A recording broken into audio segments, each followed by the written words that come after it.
This chronology outlines the major events in the history of the Book of Mormon, according to the text. Dates given correspond to dates in the footnotes of the LDS edition of the Book of Mormon, found online here. Haredites. Haredite chronology. Total duration of Haredite tradition 2,530 years.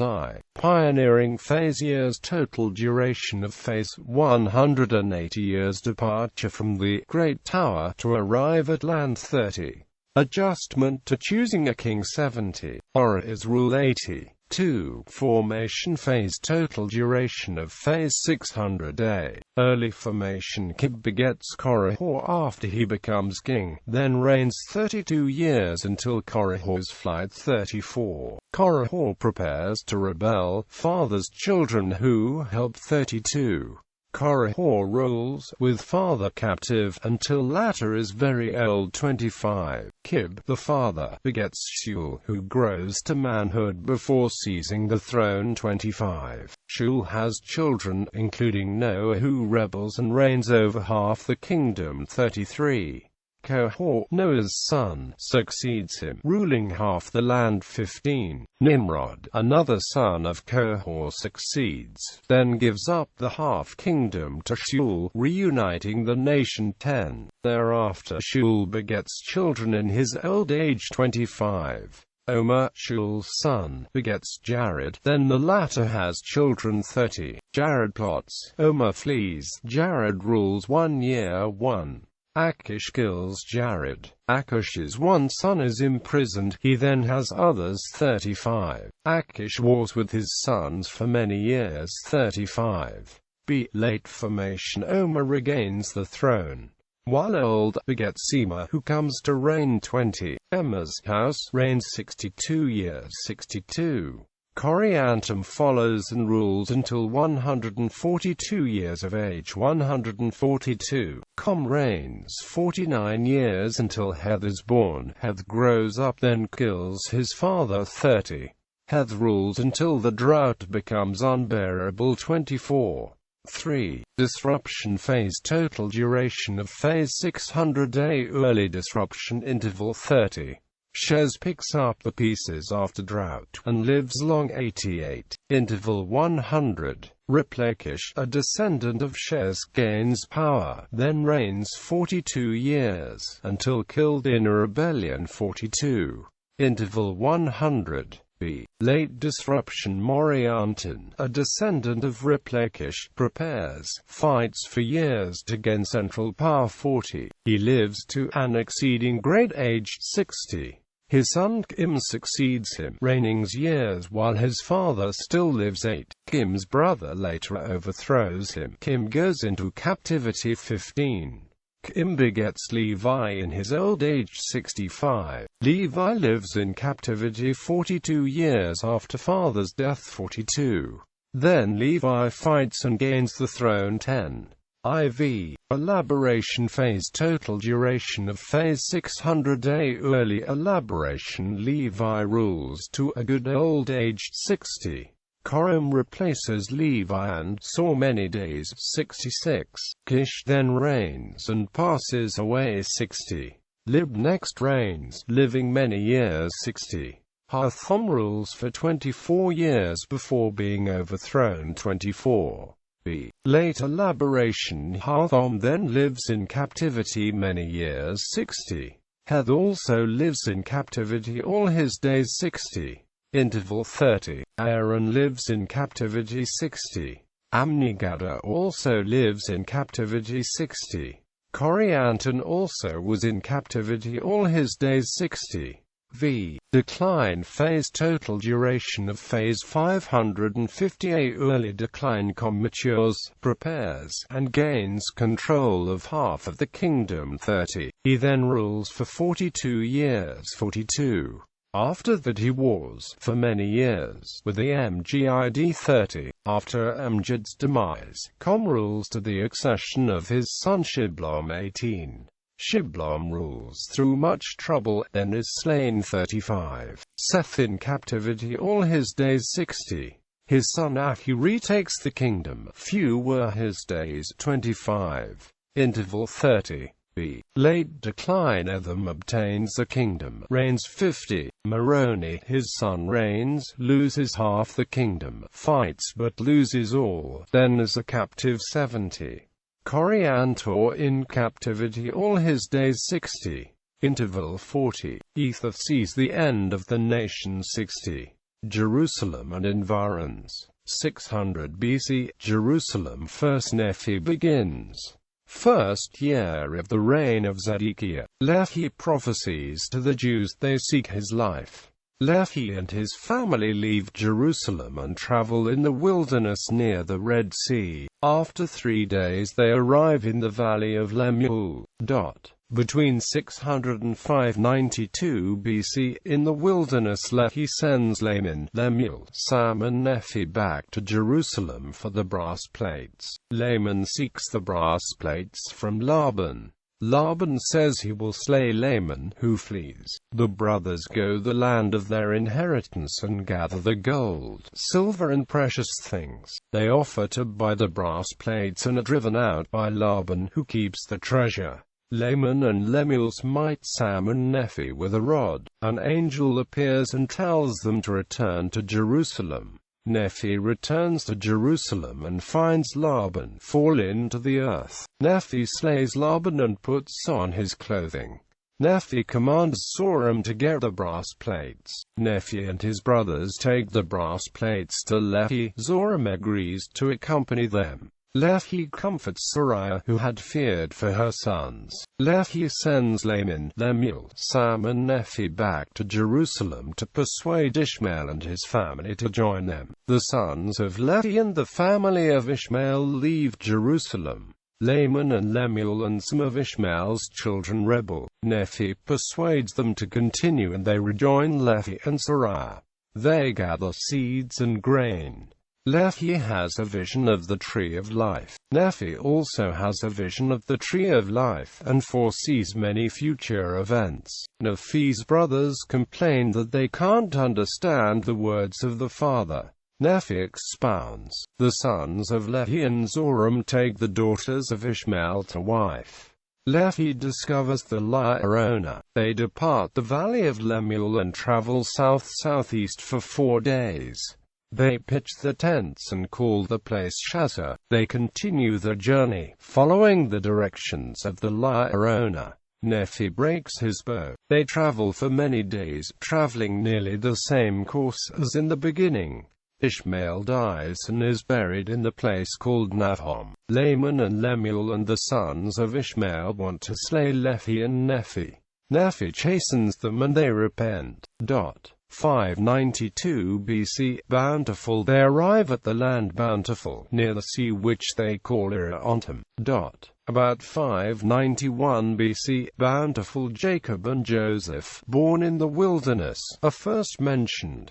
Nephi is commanded to build a boat. His brothers murmur and complain, but he persuades them to assist, and the boat is completed. Lehi and his family, Ishmael's family and Zoram embark for the Promised Land. About 590 BC, on the sea Nephi's brothers and the sons of Ishmael make themselves merry with much rudeness. Nephi fears they will offend God and speaks to them with much soberness. Laman and Lemuel bind Nephi. Storms arise, their compass ceases to work and they are driven back upon the waters for the space of 3 days. On the 4th day, Nephi's brethren see that the judgments of God were upon them, and they release Nephi. Nephi guides the ship towards the Promised Land. After many days they arrive at the Promised Land. The Land of Nephi. About 589 BC, in the Promised Land they find beasts in the forest, all manner of wild animals, and or both of gold, and of silver, and of copper. Between 588 and 570 BC, the land of the first inheritance second Nephi begins. Lehi blesses his sons. Lehi dies and is buried. Laman and Lemuel rebel against Nephi. The Lord warns Nephi to flee. Between 588 and 570 BC, the land of Nephi, Zoram, Sam and the families, Jacob, Joseph, Nephi's sisters, and all who would go with, journey in the wilderness, for the space of many days. Nephi and his followers pitch their tents and call the place Nephi. Nephi makes swords for his people, lest by any means the people who were now called Lamanites should come upon us and destroy us. The Nephites build buildings. Nephi builds a temple. The Nephites want Nephi to be the king, but Nephi is desirous that they should have no king. Nephi consecrates Jacob and Joseph as priests. The Nephites live after the manner of happiness. 569 BC, the land of Nephi. The secular history is kept on metal plates. Nephi makes a second set of plates to record the things of God. 559 BC, the land of Nephi. The Nephites had already had wars and contentions with our brethren. Between 559 and 545 BC, the land of Nephi. Jacob and Nephi speak to the people. Nephi rehearses the words of Isaiah. Nephi expounds the doctrine of Christ. Nephi bids his beloved brethren farewell until that great day shall come. 544 BC, the land of Nephi. Jacob receives the small plates. The Book of Jacob begins. Between 544 and 421 BC, the land of Nephi. Nephi grows old and appoints a man to be king and ruler. The Nephite rulers are called second Nephi, third Nephi, and so forth. Nephi dies. The Nephites begin to grow hard in the hearts, and indulge themselves somewhat in wicked practices. Jacob and Joseph preach to the people. After some years, a man named Sherem preaches that there should be no Christ. He contends with Jacob and demands a sign. Sherem is smitten by God, recants and dies. Probably about 510 BC, Jacob gives the small plates to his son Enos and bids adieu. The Book of Enos begins. The Nephites try to restore the Lamanites unto the true faith in God. The Lamanites are wild and ferocious, and feed upon beasts. The Nephites raise grain and fruit and flocks. Many prophets are among the Nephites, who need constant reminders to remain faithful. There are wars between the Nephites and the Lamanites. 420 BC, the land of Nephi. Enos grows old. Between 420 and 400 BC, the land of Nephi. Jarom, son of Enos, writes on the small plates. The Book of Jarom begins. Jarom laments that much should be done among this people. Between 399 and 361 BC, the land of Nephi. The Nephites prosper, though the Lamanites are more numerous and come many times against us, the Nephites, to battle. The Nephites multiply and become rich in material goods. Prophets of the Lord threaten the Nephites that if they do not keep the commandments, they should be destroyed. 361 BC, the land of Nephi. Jarom delivers the plates to his son Omni. 323 BC, the land of Nephi. The Book of Omni begins. Omni declares there have been many seasons of peace, and many seasons of serious war and bloodshed. 317 BC, the land of Nephi. Omni confers the plates on his son Ammaron. 279 BC, the land of Nephi. The more wicked part of the Nephites have been destroyed. Ammaron delivers the plates to his brother Chemish. Between 279 and 130 BC, the land of Nephi. Abinadab, son of Chemish, records that he has seen much war and contention between the Nephites and the Lamanites. Mosiah is warned of the Lord that he should flee out of the land of Nephi. Mosiah and as many as would hearken unto the voice of the Lord depart the land of Nephi, and are led through the wilderness to Zarahemla. Zarahemla. Between 279 and 130 BC, Zarahemla Mosiah and his followers discover the people of Zarahemla. The people of Mosiah and the people of Zarahemla unite and appoint Mosiah to be the king. Amaleki, son of Abinadab, born in the days of Mosiah. Mosiah translates a large stone with engravings on it. The stone gives an account of Coriantum and his people. There is a serious war and much bloodshed between the Nephites and the Lamanites. End of the small plates of Nephi. King Benjamin drives the Lamanites from the land of Zarahemla. Mosiah has peace the rest of his days. King Benjamin dies. His son, Mosiah, reigns in his stead. About 200 BC, Zarahemla an expedition seeks to return to the land of Nephi, desirous to possess the land of their inheritance. They depart, but contention arises and all but 50 are slain. They return to Zarahemla. Zeniff leads a second expedition to the land of Nephi. They treat with the king of the Lamanites, who gives them the lands of Lehi, Nephi and Shillim, displacing the Lamanite inhabitants. Note: for this point the land where the people of Zeniff dwell is referred to as the land of Lehi Nephi, but sometimes as the land of Nephi. About 200 BC, land of Lehi Nephi, Zeniff and his followers begin to build buildings until the ground. About 188 BC, land of Lehi Nephi, war and contention begins between the Lamanites and the people of Zeniff. About 187 BC, land of Lehi Nephi, a numerous host of Lamanites attack the land of Shillim. The people flee to the city of Nephi. The people of Zeniff defend themselves and repulse the Lamanites. 279 Nephites are slain. The people of Zeniff make weapons of war and set guards around the lands.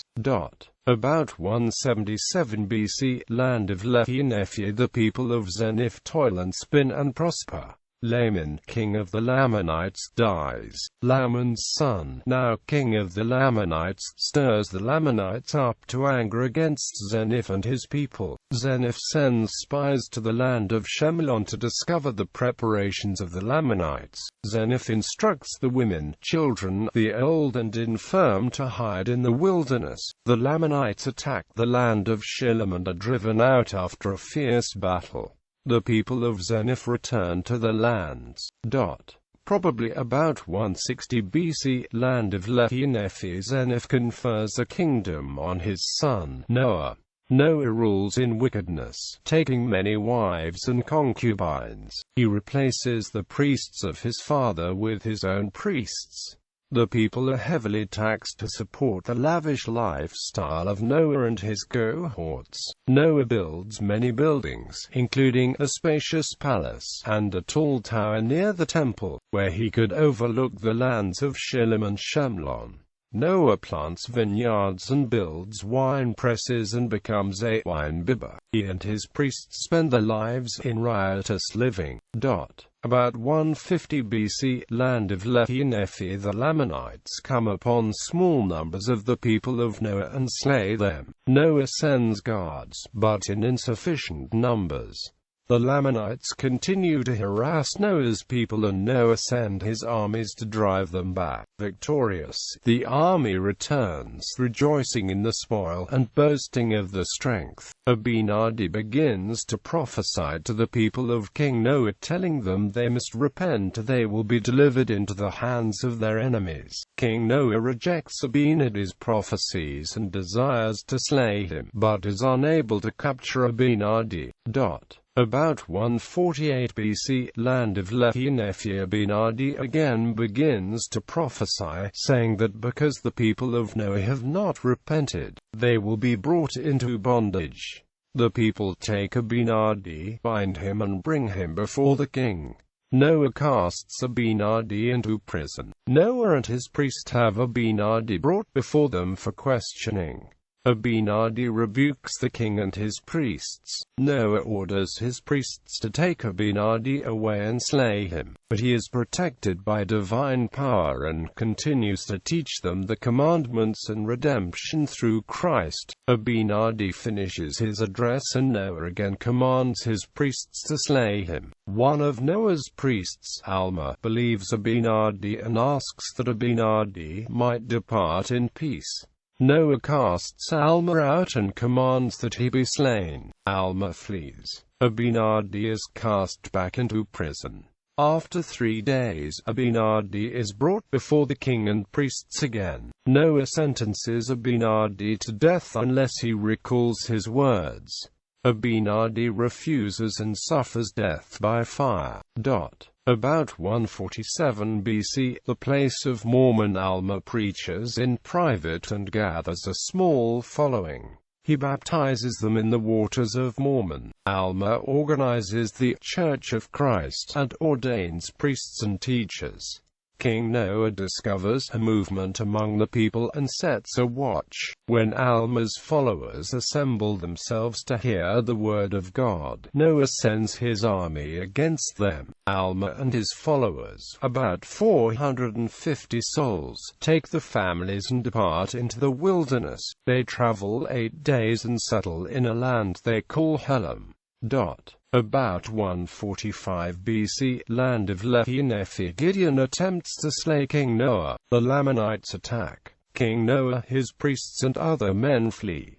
Those who remain are forced to pay tribute to the Lamanites. Those who fled the Lamanites desire to return. King Noah objects and is killed by fire. All but the priests of Noah return. Limhi, son of Noah, becomes tributary monarch. Between 145 and 122 BC, Land of Nephi, the people of Alma prosper in the land of Helam. Alma serves as high priest. The fugitive priests of King Noah kidnap several Lamanite women. The Lamanites, mistakenly blaming the people of Limhi, attack but withdraw when they see their error. The people of Limhi, having failed 3 times to overcome the Lamanites by force, become resigned to the tributary status. The priests of King Noah with the Lamanite women settle in a land they name after the leader, Amulon. Limhi sends a group to search for the land of Zarahemla. They discover instead the land formerly occupied by the Haradites. They bring back a record on 24 plates but they are unable to read it. Between 130 and 121 BC, Zarahemla, the Book of Mosiah begins. 124 BC, Benjamin addresses his people, exhorting them to serve one another and to take upon themselves the name of Christ. Benjamin records the names of his people who have entered into a covenant with God to keep his commandments. Benjamin consecrates his son, Mosiah, to be king. 121 BC, Benjamin dies. Mosiah sends 16 men, led by Ammon, to the land of Nephi to discover the fate of Zeniph and his followers. About 121 BC, Land of Nephi, Ammon discovers the people of Limhi and assists them in escaping from the Lamanites. The people of Limhi join Mosiah's people in Zarahemla. An army of Lamanites pursue the people of Limhi but become lost after 2 days. The Lamanite army discovers the land of Amulon. The people of Amulon join the Lamanites. Together the Lamanites and Amulonites discover the people of Alma and take possession of the land of Helam. Laman, king of the Lamanites, appoints Amulon and his brethren to instruct his people. The Lamanites increase in riches and become a cunning and wise people as to the wisdom of the world. Amulon begins to exercise authority over the people of Alma. Alma's people are persecuted and afflicted. About 120 BC, Land of Nephi, the people of Alma miraculously escape and join the Nephites in Zarahemla. About 120 BC, Zarahemla, Mosiah addresses his people and rehearses the story of the people of Zeniph and their eventual deliverance. All the people of Zarahemla are called Nephites. Alma organizes the church in Zarahemla. Between 120 and 92 BC, Zarahemla, many Nephites, especially the younger generation, refused to join the church. Mosiah forbids persecution of the church by unbelievers. Alma, son of Alma, and the 4 sons of Mosiah are numbered among the unbelievers. Alma the younger becomes a great hindrance to the prosperity of the Church of God, secretly seeking, with the sons of Mosiah, to destroy the church. An angel appears to Alma the younger and the sons of Mosiah, telling them to seek to destroy the church no more. They fall to the earth. Alma is insensible for 2 days but awakens to tell of his conversion. Alma the younger and the sons of Mosiah thenceforward seek to build up the church. About 92 BC, Zarahemla, the sons of Mosiah, refuse to succeed the father as king. They leave Zarahemla to carry the message of the gospel to the Lamanites. Mosiah translates the 24 plates discovered by the people of Limi. They contain the record of the Haradites. Mosiah gives all the records, including the brass plates and the plates of Limi, and the interpreters, to Alma. Mosiah, having no heir and fearing the difficulties that would arise from a contested succession of the rule of an unjust king, proposes the establishment of the rule of law, with judges to govern the people. Judges are to be appointed by the people, and hired judges may overrule lower judges. The chief judge may be overruled by a council of lesser judges. Mosiah will continue to serve as king until his death. Alma the younger is appointed as the first chief judge. He is also appointed high priest by his father. 91 BC, Zarahemla, Alma the elder dies. King Mosiah dies. Reign of the judges commences.